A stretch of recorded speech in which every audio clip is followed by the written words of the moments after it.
गर्मियों में ceiling fan के बाद में सबसे ज़्यादा यूज होने वाला प्रोडक्ट कूलर ही होता है। और यहाँ पे अगर आपके यहाँ पे पावर कट की दिक्कत है तो सिर्फ आप अपने कूलर को इन्वर्टर बैटरी पे नहीं चला पाएंगे, क्योंकि इन्वर्टर बैटरी के अंदर एक लिमिट के अंदर ही आपको बैकअप मिलता है। आजकल के जो कूलर भी आ रहे हैं उनकी पावर कंजप्शन भी काफ़ी अलग अलग रहती है। इसीलिए यहाँ पे अगर आपने बड़ा कूलर ले लिया है और आपके घर पे एक इन्वर्टर बैटरी लगा हुआ है, देन आपको उसके अंदर अच्छा बैकअप भी नहीं मिलेगा। इसीलिए सोलर पैनल का यूज करके आप कूलर को सोलर पैनल की मदद से भी चला सकते हैं। तो यहाँ पे सबसे पहले मैं आपको बता देता हूँ कि डायरेक्टली आप कूलर को सोलर पैनल से नहीं चला पाएंगे। सिंपली आपको अपने कूलर की वोट के अकॉर्डिंग सोलर पैनल का चुनाव करना है, जिससे कि आप इजीली सोलर पैनल से ही कूलर को सारा दिन भी चला सकते हैं।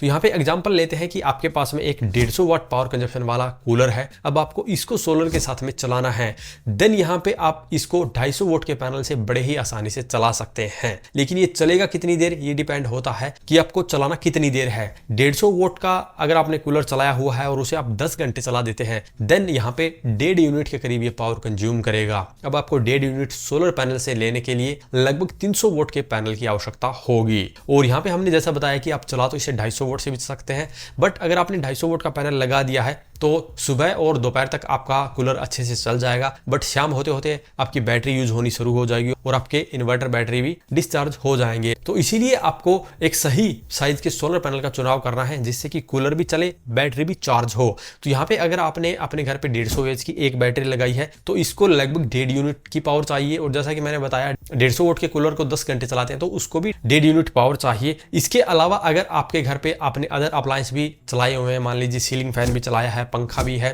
तो उसका भी आपका टोटल कंजप्शन लगभग 1.5 यूनिट के करीब आ जाता है। तो मोटा मोटी 4.5 यूनिट अब आपको चाहिए, जो कि आपको 1 किलो वोट के सोलर पैनल से मिल जाएंगे। तो 1 किलो वोट के सोलर पैनल से सारा दिन आपका कूलर भी चलेगा, आपके घर का अदर लोड भी आप चला पाएंगे, साथ में ही बैटरी भी चार्ज हो जाएगी। तो ऑलमोस्ट आप बिना ग्रिड के ही अपने इस सिस्टम को चला पाएंगे। मान लीजिए इससे बड़ा आपका कूलर है और आपने शॉप के अंदर लगाया हुआ है, जहां पे आपको एक एलईडी बल्ब जलाना है, दूसरा एक सिर्फ कूलर ही चलाना है, देन आपको 250 वोट के कूलर को लगभग 10 घंटे चलाने के लिए लगभग 600 वोट के पैनल की जरूरत पड़ेगी। यहाँ पे 600 वोट का एक पैनल का भी यूज कर सकते हैं, या फिर आप 375 वोट के 2 पैनल का भी यूज कर सकते हैं। तो उम्मीद है अब आपको पता चल गया कि कूलर को चलाने के लिए कितने पैनल आपको चाहिए। और इसका सही तरीका है कि सबसे पहले अपने कूलर की पावर कंजप्शन को मेजर कर लीजिए, या आप कूलर के अंदर लगी हुई मोटर को भी देख सकते हैं, जिसके अंदर लिखा होता है कि ये कितने वोट की मोटर है। उस हिसाब से आपको अंदाजा हो जाएगा कि कितना पावर आपका कूलर ले सकता है, और जितने घंटे चलाना है उसे मल्टीप्लाई करके आप इजीली पता कर सकते हैं कि कितनी यूनिट इस कूलर को चाहिए, और उसी हिसाब से आप अपना सोलर सेटअप डिजाइन कर सकते हैं। तो आज की इस वीडियो में इतना ही। धन्यवाद।